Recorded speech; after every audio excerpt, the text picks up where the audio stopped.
Nem todo jornalista pensa como o dono da empresa na qual trabalha. Vem comigo.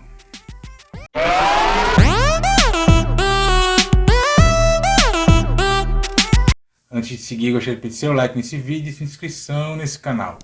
Não vai custar nada para você, é de graça. E você nos ajuda a chegarmos a mais pessoas, especialmente neste ano da eleição mais importante da história do Brasil. Obrigado. No fim de semana de Páscoa, agora 2022, teve um artigo da Cristina Serra em que ela cobra a imprensa para que ela não cometa fraude cognitiva em tratar as candidaturas Lula e Bolsonaro neste ano como extremos. Na verdade, é Bolsonaro e é de todos os demais como extremos, como ela fez em 2018 na disputa entre Bolsonaro e Fernando Haddad. O jornalista Chico Sá repercutiu bastante essa cobrança no Twitter, que é algo que ele vem cobrando há muito tempo, né? A postura da imprensa em defender a democracia e tal. E eu me senti que eu achei que deveria contribuir um pouco com essa discussão. Eu sinto que há muita confusão nessa discussão entre imprensa, o papel da imprensa, os repórteres, os jornalistas, enfim. E eu queria apontar algumas coisas aqui. Primeiro, que eu já comentei outros vídeos, a imprensa, em que é a empresa, vai apoiar Bolsonaro na eleição deste ano. Alguns mais explicitamente, outros mais implicitamente, mas a empresa, vai de Bolsonaro. Por que eu estou fazendo esse recorte imprensa-empresa? Né? E eu vou me aprofundar mais. Porque os repórteres que trabalham nas redações, nas empresas, né, no Estadão, na Folha, aqui no Alagoas, Gazeta de Alagoas, Tribuna Independente, que é o jornal que eu trabalho, enfim, necessariamente eles não têm a mesma posição política, ideológica dos seus diretores, dos seus donos, enfim. E por que a imprensa vai apoiar Bolsonaro? Porque a imprensa brasileira, via de regra, ela é elitista, ela é antipovo, ela não é adepta à democracia, a não ser quando lhe afeta de alguma maneira o ataque à democracia. E a gente pode dizer qualquer coisa, né? Mas não dá para dizer que as empresas de comunicação no Brasil foram saciadas de trabalhar, de atuar, enfim, de produzir. O que a gente teve no governo Bolsonaro foram ataques do presidente a jornalistas, ou seja, ao peão, ao trabalhador. Né? É isso que a gente tem que estar claro. Ele ataca ali a empresa, fala a Globo lixo, esse tipo de coisa, não sei o quê. Mas qual foi o gesto concreto do Bolsonaro para impedir que as empresas de comunicação atuassem no Brasil? Entendeu? Então não há. A imprensa ela vai de Bolsonaro. Já as suas redações, nem tanto. Né? Não é porque os jornalistas trabalham em determinado grupo de comunicação que eles são eleitores, votam, pensam conforme as empresas de comunicação. Para falar nisso, eu vou dar um exemplo concreto aqui de Alagoas. O grupo Arnon de Mello, as organizações Arnon de Mello, que são um grupo do senador de comunicação do senador Fernando Collor, possui TV, a transmissora da Globo local, tem um jornal impresso, que agora é mais digital, né? A versão impressa sai aos fins de semana, não sei quantas rádios, tem TV a cabo, tem sites, isso. E as redações desses veículos não votam no Fernando Collor, não. Você tem um ou outro ali, repórter, que vota no Collor, mas via de regra, entendeu? Tão pouco no Bolsonaro, já que o Collor é o nome em Alagoas que mais vincula seu nome a Bolsonaro, não é nem o Arthur Lira. Entende? Então, assim, o jornal que eu trabalho, tipo Independente, que jocosamente em alguns círculos é chamado de jornal do PT, nem todo mundo que trabalha lá vota no Lula, não. Entendeu? Então, assim, nem todo mundo trabalha lá, ele é todo Lula, ele é toda esquerda, enfim. Então, a gente tem que entender essa diferenciação. Nem todo mundo que trabalha na Globo vota com a Globo, concorda com o que a Globo pensa, na Folha, Estadão, via de regra.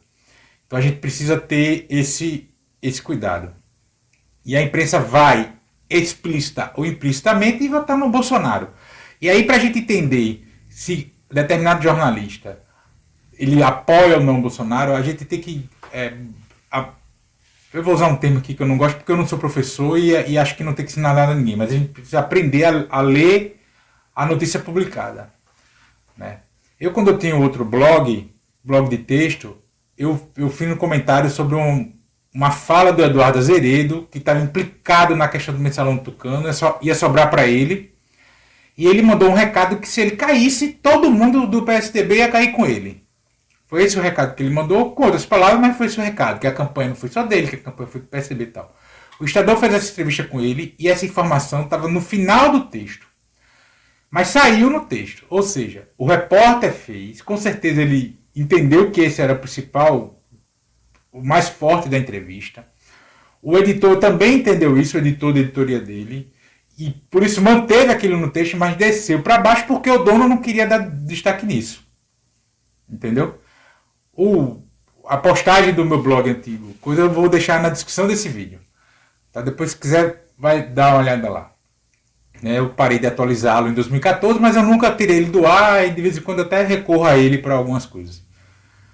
Entendeu? Então a gente precisa entender isso. Vou dar outro exemplo. Abril Vermelho, o MST faz as suas manifestações e tal, e por muitas vezes eles vão às sedes dos INCRAs nos estados. E aí você vê 2 jornais, 2 revistas, 2 sites com manchetes iguais e diferentes. Uma tem lá, MST invade sede do INCRA, e outra tem MST ocupa a sede do INCRA. Bom, você já percebeu que a linha editorial de quem usa ocupa é uma linha editorial mais pró-movimento, que entende que o movimento tem o direito de estar ali. Portanto, se ele tem o direito de estar ali porque o INCRA é um órgão público, ele ocupa e não invade. Invasão é um termo negativo para a maioria das pessoas. Mas é preciso ler o texto também, para ver se o texto está depreciativo de verdade. E aí você faz o exercício de trocar o invadir para ocupar, quando você lê o texto lá. Porque aí você sente se o repórter é anti-MST, vamos dizer assim, ou não. Entendeu? É preciso a gente ter essa linha divisória. E às vezes ele nem é, mesmo ele usando o invadir, enfim. Ele só não tem compreensão do certo que é, porque as faculdades de jornalismo não ensinam essas coisas todas, né? Então a gente precisa ter cuidado com isso, a gente precisa ler o texto todo, precisa assistir vídeos completos, ouvir o áudio todo, né? Por isso que existe o lead, né? O texto jornalístico, e aí texto, quando eu falo texto, não é só para imprensa escrita, para tudo, ele é pirâmide invertida. Ou seja, o principal vem logo em cima. Por quê? Porque já se sabe há muito tempo que as pessoas vão ler o título, o bigode, né, o subtítulo, e os 2 primeiros parágrafos do texto acabou. E acha que já sabe tudo que está escrito no final. Eu canso de ver comentários aqui sobre o meu vídeo, aqui nos comentários no YouTube e em outras redes, e as pessoas não assistiram o vídeo. Estão se baseando apenas no título. Né? Então a gente precisa ter cuidado. A empresa vai de Bolsonaro. Eles vão é do histórico da imprensa brasileira. Eles vão de Bolsonaro. A imprensa brasileira apoiou o golpe de 64. A imprensa brasileira apoiou o golpe de 2016. A imprensa brasileira apoia todas as ações antipovo, demônio do Estado, tudo. A imprensa é antipovo. Via de regra, na imprensa televisada, imagética, enfim, televisão, as pessoas que estão na frente de câmera, elas tendem a ter o mesmo posicionamento do dono, né? Porque eles acabam se tornando imagens públicas do dono do veículo de comunicação. Mas uma forma de perceber se esse alinhamento é total, é fechado mesmo, é você ver as manifestações individuais dessa figura que está na linha de frente. Se é uma figura que não fala de política, que não fala, ela está no seu Twitter, no seu Facebook, no seu Instagram, enfim, por exemplo, ela não fala nada de política, a não ser conceitos genéricos, como democracia, etc, etc. No momento atual que a gente está agora, pode apostar que essa figura não é Bolsonaro, não. Ela não está fechada com a linha ideológica do patrão, não. Mas, todavia, né, ela não se manifesta para não perder o espaço que ela tem de trabalho também, né? A gente não pode esquecer que mesmo essas figuras que são as estrelas da imprensa são trabalhadores, mesmo que eles não tenham essa consciência de classe, mas cabe a gente ter esse tipo de consciência. Né? Então é preciso a gente fazer esse tipo de separação. Entendeu? É esse tipo de coisa que eu queria contribuir. Porque às vezes eu vejo, as pessoas criticam muito o repórter que fez determinado material. O repórter, muitas vezes, ele faz o material, aí vem o seu editor imediato. Né? Falar na lógica de jornal impresso, né? Que eu domino mesmo. Aí vem o editor da editoria, ele já mexe no texto ali. Aí o editor geral da redação já mexeu ali porque o dono mandou. Aí tem um diretor de jornalismo da empresa, já mexeu no que o editor geral fez, entendeu? Assim, é uma etapa de produção que o repórter é o mais baixo da escala. Ele é só o cara que vai buscar a informação na fonte ali. Tá entendendo? E material, conteúdo político, especialmente em ano eleitoral, é muito a voz dos donos, dos diretores. O repórter, via de regra, não tem nada, apesar de muitas vezes estar o nome dele ali, ele não tem muito a ver com o que está escrito ali, não. Tire disso os colunistas, que é escrito em coluna, Lauro Jardim, Mônica Bergamo, enfim, Guilherme Amado, esses caras que tem coluna aí, não, é uma coisa dele para ele mesmo e tal ali. Aí ali ele assume mesmo. A relação dele com o veículo que publica é essa de coluna, que ele é o espaço dele.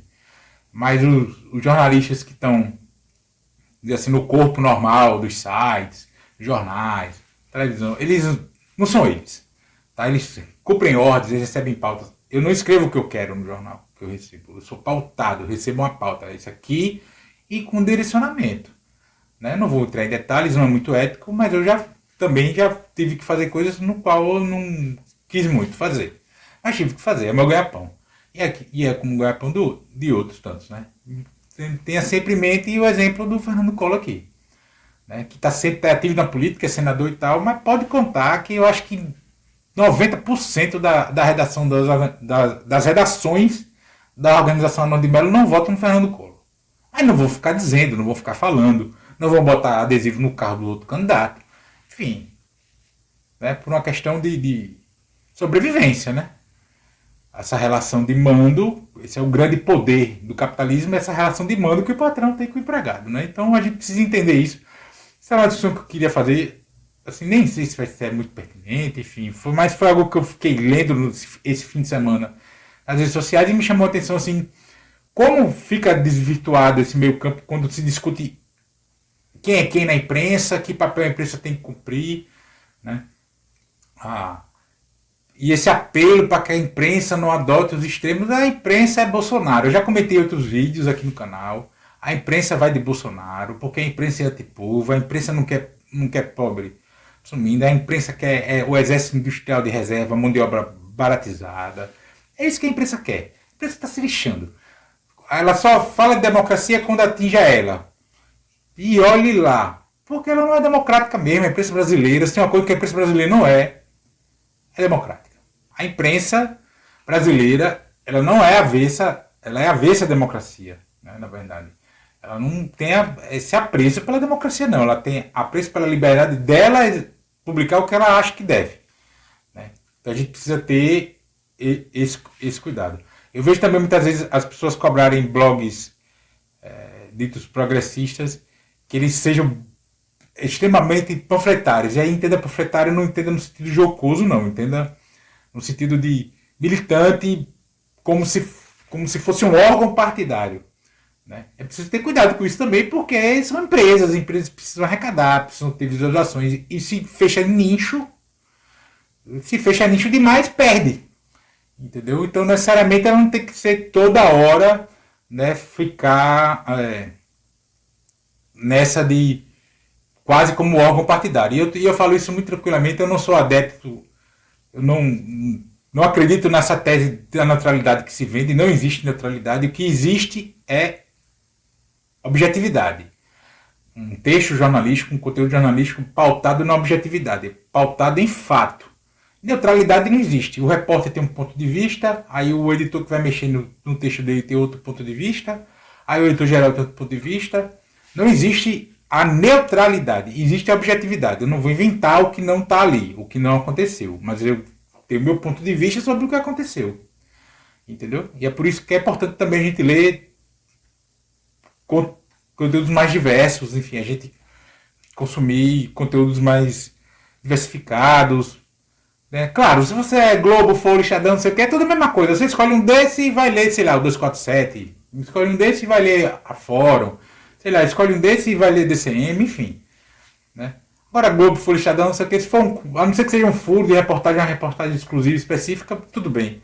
Mas para entender a visão de mundo do que essa galera tá falando, é tudo a mesma coisa. Globo, Folha, Estadão, o PIG, como diria o saudoso Paulo Henrique Amorim. Mas é isso. Para fechar esse texto, que já está longo, já me repeti, já estou aqui.